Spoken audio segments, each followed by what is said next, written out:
Sud Radio Midi, Christine Bouillet. Voilà, après Roland-Garros, après le périphérique parisien, le collectif que l'on découvre au fur et à mesure des actions, Dernière Rénovation, c'est son nom, eh bien c'est offert un nouveau coup de projecteur de masse puisqu'ils ont fait stopper hier une étape du Tour de France. C'est la plus grande course cycliste au monde, un des événements les plus suivis par quelques 2 milliards de téléspectateurs, si je ne me trompe pas, en bloquant la course du côté de la Haute-Savoie.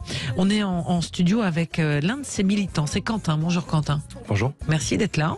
Merci. On voulait faire avec vous un petit peu le tour. On va écouter déjà hier comment France Télévisions, qui est le diffuseur officiel de la Grande Boucle, a annoncé et vu l'événement, qui l'a un peu surpris, comme nous tous. On a essayé de comprendre qui se cachait derrière cette manifestation qui avait fait stopper. Depuis 2018, le Tour de France ne s'était pas arrêté à cause d'une manifestation. On écoute. Il y a un problème sur la route du Tour. On est en train de vous dire qu'il y aurait une manifestation, quelque chose.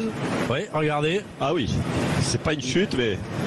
Ils vont être vite dégagés. Oui, je pense que Manu Militari. Attention, hein, ça peut causer un danger. Hein, le peloton, il est peut-être prévenu, mais si les informations... Ah, le groupe de tête est arrêté, Jackie. Ah. Voilà, Jackie, le groupe de tête est arrêté et le Tour de France est arrêté quelques minutes. Pourquoi vous êtes allé sur le Tour? C'est quoi votre mobilisation et qu'est-ce que vous voulez dénoncer? Alors donc nous on est un collectif qui a une campagne de résistance civile qui s'appelle Dernière Rénovation, qui a un objectif extrêmement précis. L'objectif qu'on porte, c'est de rentrer en rapport de force par rapport à l'État, avec l'objectif d'exiger de sa part un plan de rénovation thermique des bâtiments de manière performante et globale d'ici 2040 de l'ensemble du parc, dans une logique de justice sociale, à savoir que d'aider les ménages les plus précaires à financer ces travaux-là. Et le but aujourd'hui qu'on porte, c'est d'obtenir d'ici quelques mois, d'ici une durée assez courte, un premier combat écologique, de sortir la lutte écologique d'une forme d'impuissance politique pour montrer aux milliers de personnes qui sont absolument écœurées par ce qui se passe aujourd'hui, que on est en capacité, on peut aujourd'hui imposer notre agenda politique à un État qui a été condamné pour une action climatique. Alors, vous bloquez le Tour de France, c'est pas le Tour de France que vous dénoncez? Absolument, en fait, c'est là que je vous remercie de me poser la question. L'action qu'on a eue sur le Tour de France, elle est assez similaire à toutes les actions qu'on a eues auparavant, y compris à Roland-Garros et sur les routes. C'est pas le Tour de France en tant que ce qu'il est, de ce qu'il représente et ce qu'il incarne qu'aujourd'hui on souhaite dénoncer. Pourquoi est-ce qu'on en est arrivé sur le Tour de France? La raison, c'est que ça fait 30 ans aujourd'hui qu'on a des scientifiques qui nous posent le constat. Avec des rapports toujours plus alarmants sur la réalité du changement climatique, qui nous donnent aussi toutes les clés, toutes les solutions. Depuis 30 ans, ce discours-là, il est là, il infuse dans les médias. Ça fait quelques années aussi qu'on a la société civile qui se mobilise, qui essaye de faire passer ces messages. De plus en plus de marches pour le climat. Rien qu'en mars, là par exemple, vous avez eu 135 marches qui ont eu lieu pour le futur, pour le climat. Vous avez vu la Convention citoyenne pour le climat, c'est 150 citoyens qui ont été tirés au sort, qui ont travaillé d'arrache-pied pendant des week-ends, qui se sont fait former, avec à la fin 150 actions, 149 actions pour accompagner, pour engager cette transition en France. La réalité, c'est que le gouvernement, il a mis en place, il s'est engagé à faire sans filtre, à passer sans filtre l'ensemble de ses revendications. Aujourd'hui, il en a passé uniquement 15. Ouais. C'est la réalité aujourd'hui de l'action climatique de l'État. Et donc, nous, on fait ce constat-là, avec lucidité que de tout ce qu'on a essayé jusqu'ici, ça ne marche pas. J'entendais votre précédent intervenant qui disait parler de pédagogie. On a fait de la pédagogie. On a plein d'associations que la fresque du climat. La rénovation des bâtiments, il y a un plan qui est engagé, qui est lancé. Ça. Rénover tous les bâtiments, ça ne peut pas se faire en un clin d'œil. Donc, ce que vous dénonciez. Je me fais l'avocat du diable parce que sur les réseaux sociaux, vous avez effectivement expliqué votre action et les téléspectateurs du Tour de France, comme on va dire les gens qui étaient sur le périphérique quand vous l'avez bloqué, comprennent votre action, vos revendications, mais le mode d'action, ils ne le comprennent pas. Je vais répondre à votre premier point qui est sur la revendication du plan d'action, du plan de rénovation thermique. Vous dites aujourd'hui... Il faut les entreprises, il faut les matériaux, il faut les main-d'œuvre pour pouvoir le faire. Mais absolument. C'est sur le terrain. On a besoin de ça. Sauf qu'aujourd'hui, la réalité, c'est qu'on a un État qui, soi-disant, sous précepte d'une radicalité écologique, a mis en place à rénover 700 000 logements en France. Sauf que, en fait, quand on regarde la performance énergétique obtenue par ces rénovations, il y a seulement 50 000 logements qui ont été obtenus de manière performante et satisfaisante. 50 000 logements, c'est un objectif à la base de 700 000. L'objectif idéal, ce serait 1 million de logements par an. C'est ça. La réalité aujourd'hui du plan de rénovation, c'est que vous avez uniquement 50 000 logements qui sont rénovés par an. C'est ça la réalité. Donc mais on ne peut pas dire qu'aujourd'hui... Alors, je me fais l'avocat du diable parce que c'est un sujet sur lequel... Est-ce que c'est la faute du gouvernement qui ne fait pas ce qu'il faut, ou aussi c'est notre système on va dire, les entrepreneurs, il faut des entreprises, il faut les matériaux, il faut des mains pour le faire tout ça. Bien sûr, mais je suis d'accord, mais on a besoin d'une force politique, on a besoin d'une volonté politique encore plus sur ces sujets-là qui sont évidemment, ne peuvent pas être portés par les citoyens. Aujourd'hui, vous avez 12 millions de personnes qui vivent en précarité énergétique. D'accord. 12 millions de personnes. Vous avez 5 millions de passoires thermiques. Ça coûte 10 milliards d'euros à l'État, à la Sécu chaque année, les maladies liées aux passoires thermiques. C'est ça la réalité de ce que ça coûte. Et aujourd'hui, vous avez un État qui est complètement apathique et inerte sur ces sujets-là. Pour une raison qu'on ignore. Il n'y a aucune volonté politique. On a besoin d'une volonté politique, d'un plan pour organiser ça. On a besoin d'entreprises, on a besoin de main-d'œuvre, et là-dessus, je vous rejoins. On a besoin de main-d'œuvre, parce que ça, c'est un vrai sujet, puisque quand on discute avec les entreprises du bâtiment, oui. Il y a parfois les chantiers sont là, mais il faut aussi les matériaux qui n'arrivent pas. Il faut aussi les ouvriers. En ce moment, il y a une pénurie de main-d'œuvre. Donc, on voit aussi que c'est pas aussi simple que ça. Moi, je reviens sur la façon d'agir. Oui. Pourquoi embêter celui qui regarde le Tour de France tranquille? Il y a une course qui se déroule. Et pourquoi aller sur ce terrain-là, par exemple? Pourquoi ne pas vous enchaîner aux grilles de l'Assemblée nationale où il y a un débat en ce moment parlementaire, par exemple? Pour répondre à votre première partie, en fait, aujourd'hui, on fait avec les armes qu'on a. C'est-à-dire qu'on n'est pas encore extrêmement nombreux. Simplement, on fait avec les armes qu'on a. Comment est-ce qu'on arrive à faire passer nos messages et se faire entendre et se faire inviter à Sud Radio pour parler de cette revendication-là? Comment on le fait? Aujourd'hui, on a essayé de le faire de plein de manières différentes. Roland Garros nous a permis de nous faire inviter et de parler et de revendiquer et de parler du cœur du message. C'est ça que j'aimerais passer aujourd'hui comme message. C'est le cœur. Quel que soit le risque que vous encourez, parce que derrière, il y a des amendes, hein, on ne fait pas ce qu'on veut. Mais absolument. Mais c'est quoi le risque qu'on encourt à ne rien... Enfin, quel est le risque d'avoir une amende par rapport à ne rien faire et à laisser un État qui nous condamne à une trajectoire de réduction et une trajectoire climatique absolument terrible? C'est ça qui se passe, c'est qu'on a un État qui ne prend pas du tout les choses en main. Il a toutes les cartes en main. C'est même pas de l'inaction climatique, c'est de l'irresponsabilité climatique. Quel âge avez-vous, Quentin, si c'est pas indiscret? J'ai 24 ans. 24 ans. Vous avez voté aux dernières présidentielles? J'ai voté. J'ai voté aux dernières élections et l'ensemble des gens qui se mobilisent sur ces questions-là ont voté. Ouais. Donc pour vous, le bulletin de vote est aussi un moyen d'action? Absolument. Parce qu'on voit aussi beaucoup. Et vous êtes tous de la même génération? Absolument pas. Non. Non, justement, ce que je voudrais dire, c'est qu'aujourd'hui, la colère que je porte en moi sur ces questions-là est vraiment cette émotion qui fait que j'ai besoin d'agir. Elle est partagée par plein d'autres personnes. Aujourd'hui, vous avez Florence, qui a 57 ans, qui est médecin, qui est sortie de garde à vue dimanche d'une action, parce qu'elle est terrifiée. Elle flippe pour ses enfants. C'est ça qui se passe. Vous avez aussi Nour, qui est retraité aujourd'hui, qui a 65, qui était avec nous sur la route. C'est pas qu'une question de jeunesse. Aujourd'hui, les gens qui vont se prendre de plein fouet les conséquences du dérèglement climatique, elles sont droit dans votre miroir. C'est nous. C'est ça la réalité, c'est nous. Ouais, donc pour vous, le gouvernement est seul responsable dans l'histoire? Non, absolument pas. Le gouvernement n'est pas seul responsable. Mais aujourd'hui, sur la question de la rénovation thermique des bâtiments, c'est lui qui a les cartes en main. C'est lui qui a les cartes en main sur cette thématique-là. Et il n'y a aucune raison, mais je vous mets au défi. Je vous mets au défi de trouver quelqu'un qui vraiment peut être contre raisonnablement cette mesure-là. Je ne comprends pas. On ne comprend pas. Qu'est-ce qu'on attend pour mettre en place ces plans de rénovation thermique? Ça permet de réduire les émissions. Ça nous permet aussi de nous adapter aux prochaines conséquences du dérèglement climatique, les vagues de chaleur et les pénuries. Ça nous permet aussi on est dans une crise énergétique mondiale aujourd'hui. Ça nous permet de gagner en indépendance énergétique dans un contexte où vous avez des puissances qui jouent leur diplomatie sur la base de rapports de pouvoir énergétique. Aujourd'hui, c'est d'une évidence. Moi, je trouve c'est ça la question qu'on devrait se poser. C'est comment est-ce que ça se fait qu'on a des citoyens qui arrivent à se poser la main sur le sol et à aller bloquer le Tour de France pour une action aussi, mais consensuelle. C'est ça la vraie question qu'on doit se poser. C'est pas cette question-là. C'est que peut-être derrière la mise en application de certaines mesures, par exemple sur l'énergie, on voudrait une énergie pas chère, mais on fait du nucléaire, on fait de l'éolien, on fait du solaire, on fait comment? On fait un mix de tout ça. Ça ne se fait pas en 2 jours. Tout le monde dit on veut des énergies, on va dire, décarbonées comme le nucléaire.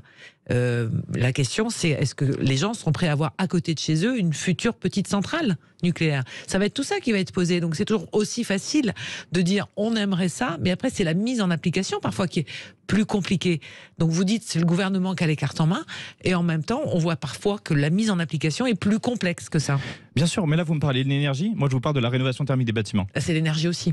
C'est l'énergie absolument, vous mais là... dépensez pas.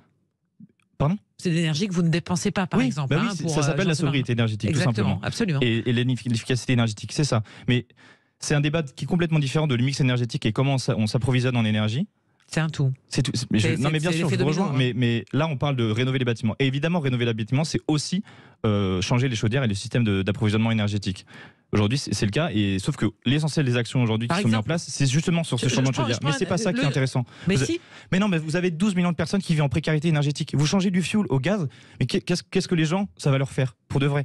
Ils vont toujours. Il y a une personne sur 5 qui a froid l'hiver. C'est ça la réalité. C'est ça la réalité en France. En France. Vous avez une personne sur 5 qui a froid l'hiver. Vous pensez que passer du fioul au gaz, ça va les aider? Non. Mais on isole. Oui, on isole, mais après, derrière, peut-être que la mise en chantier, ce que je veux vous dire, c'est quand vous allez sur le terrain, pour l'avoir effectivement traité ce sujet-là, les entreprises vous disent, on a effectivement les chantiers, on n'a pas forcément les personnes pour pouvoir les mener, on n'a pas forcément les budgets aussi, ceux qui doivent les mener pour le faire. Donc effectivement, la difficulté, c'est entre la prise de décision et la mise en application que c'est compliqué. Donc est-ce que c'est pas, j'allais vous dire, facile de dire, il n'y a qu'à Faucon? En gros, c'est ça. Alors, je vous rejoins sur l'aspect opérationnel de la mise en place de cette rénovation-là. Mais justement, la rénovation thermique des bâtiments est essentielle en ce point-là. Et c'est pour ça qu'on s'adresse au gouvernement et à son inaction sur ce sujet-là. C'est qu'on a besoin d'une force politique pour mettre des règles, pour forcer les gens, pour imposer, mettre en place, en tout cas, séquencer comment ça va se passer sur les 5 prochaines années, la rénovation des bâtiments. Enfin, sur les 15 prochaines années en l'occurrence. C'est ça, on a conscience, mais on a besoin d'un chef d'orchestre. Aujourd'hui, on ne peut pas laisser à la main juste des incitations et dire mettre des primes rénov et attendre que les gens, gentiment, ils aillent essayer dans ce dédale de subventions que sont pour la rénovation des bâtiments. Vous avez déjà essayé de faire c'est super complexe. Vous avez plein de taxes, plein d'aides différentes. C'est d'une complexité, on a besoin de simplifier ça. Et aujourd'hui, il y a plein d'experts qui donnent toutes les clés. Vous avez plein d'experts qui donnent toutes les clés. Comment est-ce qu'on peut mettre en place ça? Je ne comprends pas pourquoi l'État, aujourd'hui, ne prend pas en compte ces conditions-là. Allez, si vous voulez réagir aux propos, en tous les cas, l'ambition de Quentin, qui est militant de dernière rénovation, mais aussi la mise en application de toutes ces mesures, on vous attend. 0826 300 300, on va débattre de ce sujet-là et on va dire du moyen de faire changer les choses. Est-ce qu'il suffit simplement de dénoncer quelque chose pour que finalement ça soit mis en application dans la semaine qui suit? C'est une vraie question aussi par rapport à tout ça, parce qu'il y a des répercussions de tous côtés. Cette fougue de la jeunesse, mais pas que, parce que vous avez dit que vous avez des militants qui sont plutôt des quinquins et qui sont inquiets pour l'avenir. Donc vous nous appelez 0826 300 300. On aimerait bien vous entendre et le débat est ouvert sur Sud Radio. À tout de suite. Et vous étiez peut-être devant le Tour hier ou que vous écoutez, vous faites bien Sud Radio sur ce sujet. Vous évidemment ce numéro 0826 300 300. Il vous reste 10 minutes. Sud Radio Midi, Christine Bouillot. Olivier qui nous appelle du Val-de-Marne et qui souhaitait réagir à l'intervention de Quentin. Bonjour Olivier. Oui, bonjour Christine, bonjour monsieur Quentin. Bonjour Olivier. Alors, on vous écoute, vous avez la parole. Je ne suis pas forcément du côté de votre invité, je suis plutôt du côté de ce que disait monsieur Gervais, qui est un invité de monsieur Berkoff. Oui, tout à fait, qui est venu il y a quelques semaines, ouais, tout à fait. Il y a quelques semaines. J'ai 45 ans, moi j'ai vu les différents épisodes de Chaud et Froid.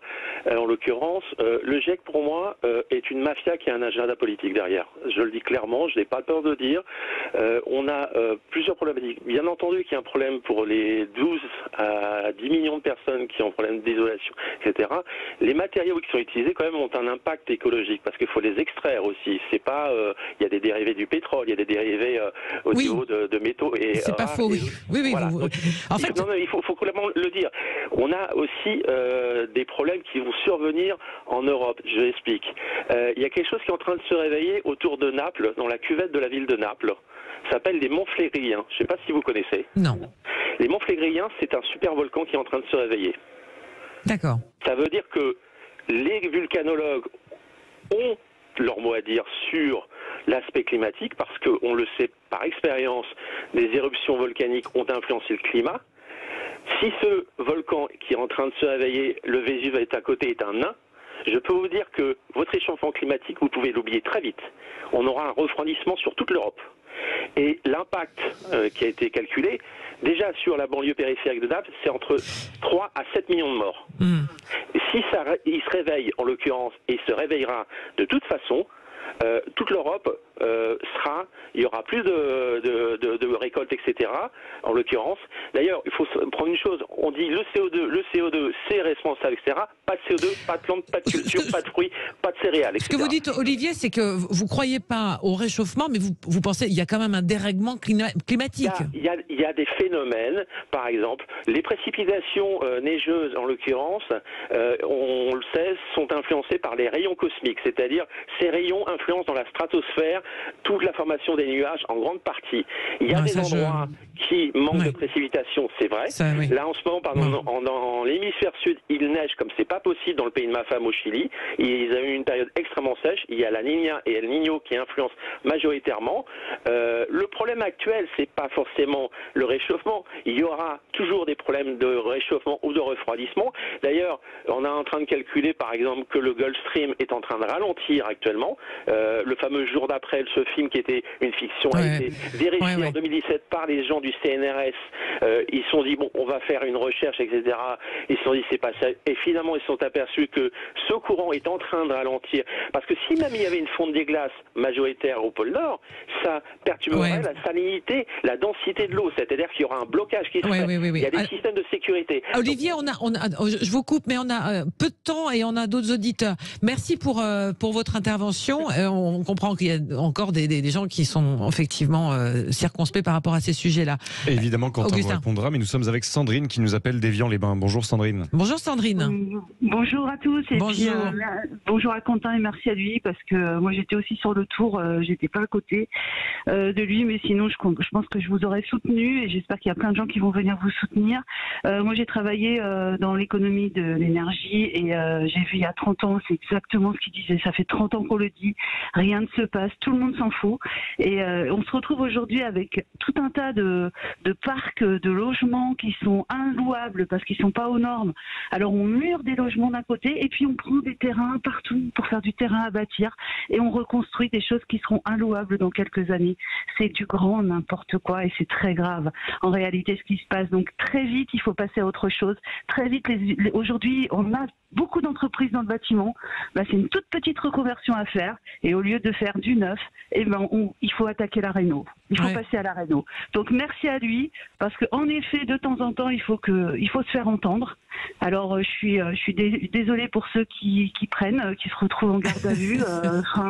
Et c'est quelque part c'est les martyrs de notre Vous militez vous-même? Est-ce que vous militez vous? Non, mais je regrette de pas le faire quand j'entends ça. Je me dis mais j'ai honte de pas faire comme eux. Voilà. D'accord. Eh ben, écoutez, voilà, Quentin, une réaction. Mais je suis ravi d'avoir des témoignages qui. C'est pas commandité, l'appel.